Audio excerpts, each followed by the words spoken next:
Hi friends, welcome back to my channel Maha Garden. இன்றைக்கி நம்ம பார்க்க போகிறது கொத்தமல்லி செடி. அதாவது கொத்தமல்லி விதைகளை தூவி வந்த நாற்றுகள் இதெல்லாம்.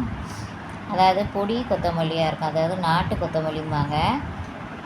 அதாவது அதை பார்த்தாலே தெரியும், ரொம்ப குட்டி குட்டியாக இருக்கும் விதைகள். அந்த கடையிலேருந்து வாங்கின விதைகளை தான் போட்டேன், பரவாயில்ல. இது போட்ட விதைகள் எல்லாமே 100% வந்து முளைப்பு தரும், அதாவது முளைச்சிருச்சு, எல்லாமே முளைச்சிருச்சு.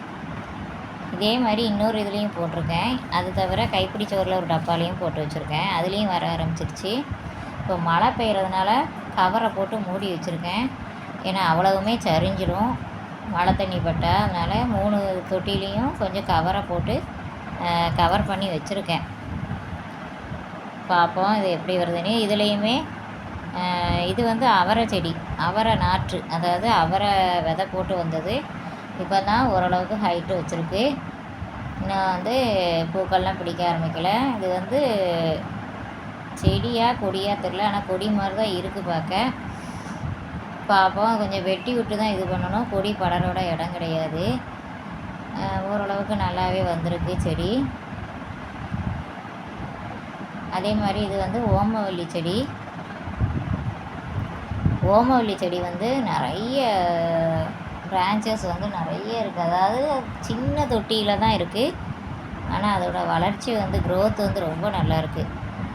அதாவது இது நிலத்தில் வச்ச மாதிரி அப்படியே படர்ந்துட்டு போகுது, கீழேயே தரையில் வந்து அப்படியே படர்ந்து நிற்கிது பாருங்கள், நல்லா ஃப்ரெஷ்ஷாக. எவ்வளவு இது வந்து ஒரு மூலிகை மருந்து, சளிக்கு வந்து நல்ல ஒரு மருந்து.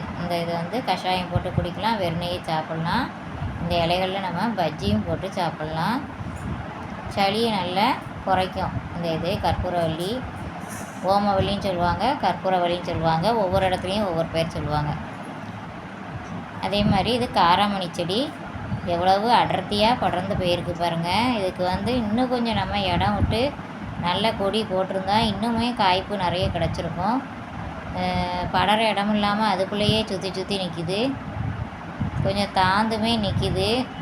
அதில் ஒரு கம்பை வந்து முட்டு கொடுத்து அது வந்து மேலே வந்து இது தூக்கி நிப்பாட்டி வைக்கணும், கட்டி வைக்கணும் எதுலையாவது, ஏன்னா கீழேயே சரிஞ்சிட்டு வருது கொடி, அந்த வெயிட்டு தாங்க முடியாமல். இது வந்து பாருங்கள், அந்த ஷீட்டு மேலே ஒரு சூட்கேஸ் கிடக்கு, அதுக்குள்ளோடையும் போகுது பிடிச்சிக்கிட்டு. சின்ன இடம் இருந்தாலும் அது படர ஆரம்பிச்சிடும் பாருங்கள். என்னோடய வளர்ச்சி வந்து ரொம்ப அபாரமாக இருக்குது. முதல் தடவை கொஞ்சம் காய் எடுத்தேன், 2வது அறுவடை நிறைய எடுத்தேன், 1/2 கிலோ கிட்ட, ஒரு 2-3 நாள் சேர்த்து. இது 3வது அறுவடை வந்து ஒரு 1/4 கிலோ கிட்ட கிடச்சிருக்கு. டெய்லியுமே காய்ப்பு இருக்குது, ஒரு 10 காய் கிட்ட கிடைக்குது பாருங்கள். இப்படி அழகாக காய்ச்சிருக்குன்ட்டு அப்படி லைனாக போகுது பாருங்கள், அவ்வளோவுமே பூக்கள் தான். மேலே வந்து கொஞ்சம் கொடி மாதிரி நம்ம பிடிச்சி கட்டி விட்டோம்னா கொஞ்சம் நல்லா போகும். ஷீட்டு கடியில் கொஞ்சம் கட்ட முடியல ஏறி, அதனால் அப்படியே விட்டுட்டேன், அது போகிற மாதிரி போட்டுன்ட்டு.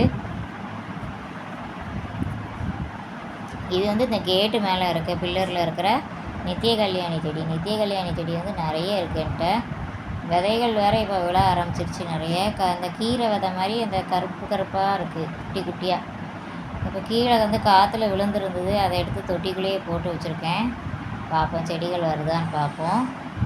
இது ஏற்கனவே ஒரு சின்ன டப்பாவில் தான் இருக்குது, இதுலேயே 2 செடி இருக்குது.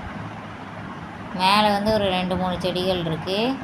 பாலினேஷனுக்கு ரொம்ப உதவுது இந்த செடி, நித்திய கல்யாணி செடி. வாஸ்து பிரகாரம் இது வாசலில் வச்சா ரொம்ப நல்லது, வீட்டு முன்னாடி வைங்க, ரொம்ப நல்லாயிருக்கும். பாருங்கள் ஃப்ரெண்ட்ஸ், இது வந்து இதோட வளர்ச்சி. நித்திய கல்யாணி செடி வந்து பர்பிள் கலர், அதாவது வயலட் கலர்பாங்களே, அதில் உள்ளே வந்து டார்க்காக இருக்கும், வெளியே லைட்டாக இருக்கும். இதில் ஏகப்பட்ட பூக்கள் பூக்குது டெய்லியுமே. இது வந்து லைட் பிங்க் இட்லி பூச்செடி. இதில் இப்போ திருப்பியும் நிறைய மொட்டுகள் பிடிச்சி வர ஆரம்பிச்சிருக்கு. இது வந்து கொஞ்சம் லைட்டிங்ஸ் கம்மியாக இருக்குது, அதனால் கொஞ்சம் மேகமூட்டமாக இருந்ததுனால கொஞ்சம் வெளிச்சம் கம்மியாக இருக்குது. இதில் பாருங்கள், எல்லாத்துலேயுமே கொத்து கொத்தாக பூக்கள் பூக்க ஆரம்பிச்சிருக்கு, மொட்டுகள் பிடிக்க ஆரம்பிச்சிருக்கு.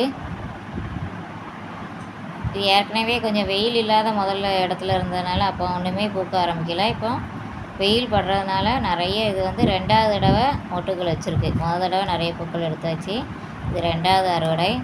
நிறைய மொட்டுக்கள் இருக்குது பாருங்கள். இதில் ஒரே கொத்தில் எவ்வளோ மொட்டுக்கள் இருக்குன்னு பாருங்கள் ஃப்ரெண்ட்ஸ். லைட் பிங்க் இட்லி பூச்செடி, மேலே வந்து ரெட் கலர் இட்லி பூச்செடி இருக்குது. ஆனால் அது அவ்வளோவா பூக்க மாட்டேங்குது. அது இலைகளுமே கொஞ்சம் வெளிரி போய் தான் இருக்குது, சத்து காணாமல் இருக்குது போல். இது வந்து நல்ல பூக்க ஆரம்பிச்சிருக்கு, இப்போ மொட்டுக்கள் எடுக்க ஆரம்பிச்சிருக்கு. இதுக்கு வந்து கொஞ்சம் உரங்கள் கொடுத்தா கூட கொஞ்சம் வந்து நல்லா அறுவடை கொடுக்கும். Okay friends, thank you. Happy gardening.